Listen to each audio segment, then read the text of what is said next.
a phone call by Mr. Kelvin Chisanga. Good afternoon. Welcome to Lunchtime Chat. Good afternoon. Thank you so much. It's good to have you. I'm sure as an economist, you're so happy about this development. It's always my pleasure to be with you. A quick one. Issues of the economy, the 24-hour economy. Just yesterday, Cornelius Mweta, who is the chief government spokesperson, announced that cabinet had approved to have a 24-hour economy. What's your quick take on this one? Okay, this is a strategic leap for scaling up productivity, understanding that Zambia needs to modernize in terms of how we structurally position with regards to the key economic fundamentals. The move towards 24-hour operating economy is standing as a bold and timely initiative, which is aiming, of course, trying to boost the national productivity, triggering factors to do with job creation, and also coming up now with scales of economic competitiveness that need to be fostered there. So extending business time space in markets and transport operation beyond our traditional hours allows us actually to utilize the optimal use of some of the infrastructure that we basically use. I can give a quick example of, for example, you've got a building where you are renting, you only use it in the daytime. So going beyond daytime economics, I think that also brings about a continuous process of business, which also basically also help on the fundamentals to do with GDP growth and many other aspects from there. Quite interesting. What does this mean to Zambia, apart from just what you've raised? And the other question is, was this long overdue, or rather, did we rush to this decision? Are we ready for this? Yes, even if it so happens that it's standing on a positive development, we've got also some challenging factors that are basically there. Especially when you look at, we have had the issue where electricity supply was not stable. So that calls for reliable electricity supply, which should be able to power business and critical services. Then there must be effective transport and security integrity or framework which need to support nighttime operations. Much more, you have also to go into regulatory coordination of issues to do with labor protection and operation standards. So even if we seem to have some good merit standing on the side, we have also got some dismerit. But looking at the way things are, standing, except with regards to the neighboring countries, the demand of the economy in terms of how certain things are working out in the global market, regional market, it's just something that has to fit into this puzzle.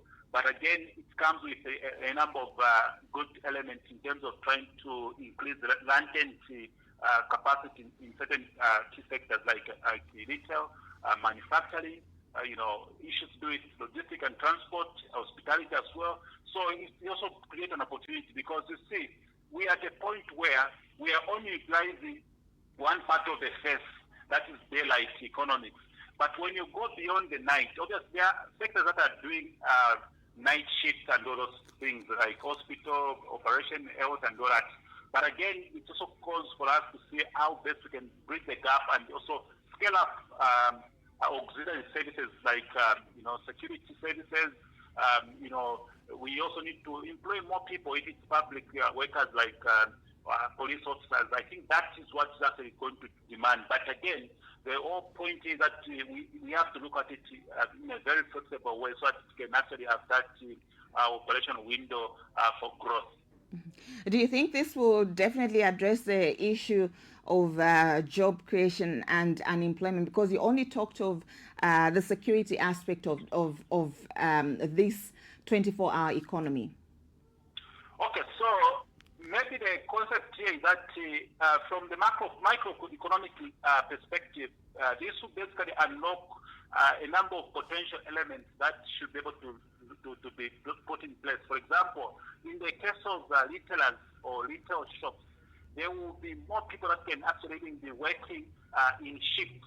Maybe also that can also complement to the aspect of security. people that can also be driving production, because for us to meet up the demanding pressure that will be standing there, we need to increase also production, which would relate now to manufacturing, having more workforce from there. Logistically also, we need to look at how best can we get more people into this. Even when you look at the tourism and hospitality, definitely those are issues that can also able to be interplaying from there. So meaning the population, working class that we have standing at 10 million plus may be able to narrow down, and we have a substantial people also that will be able to, substantial number that will be able to also be taken from there. Meaning we promote also SME growth from there, which will also create to have flexible operational windows. So in essence, what I should be able to say that the 24-hour economy is more than just a shift of our mindset, but also a structural reform.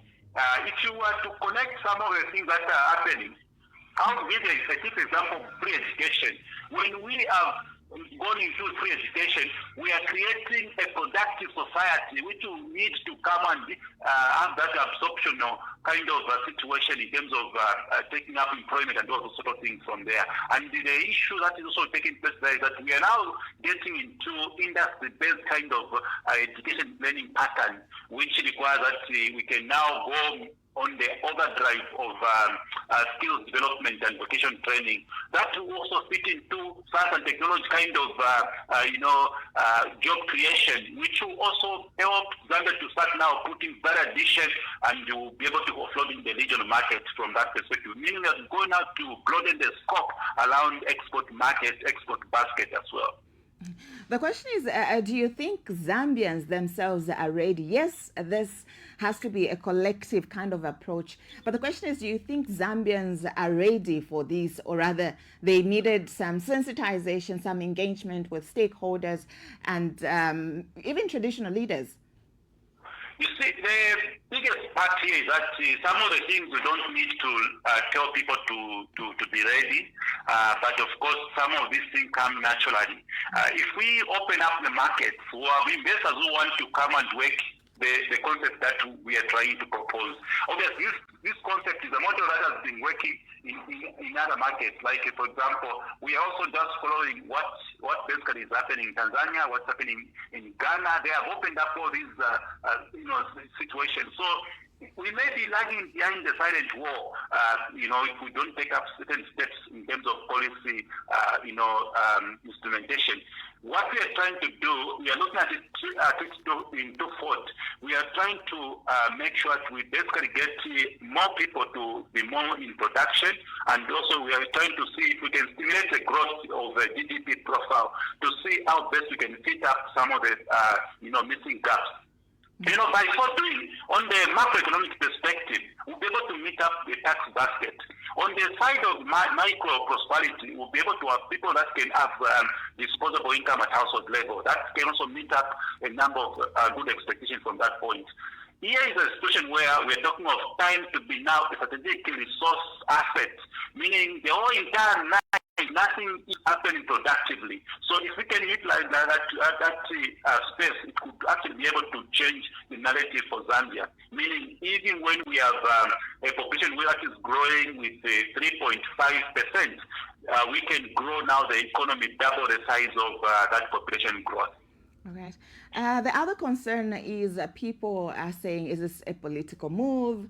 The timing, and since we just have few months before we get into the general elections, and you know what usually happens during the campaign period, and now just approving this and then saying it needs to be implemented, it needs to be effective now.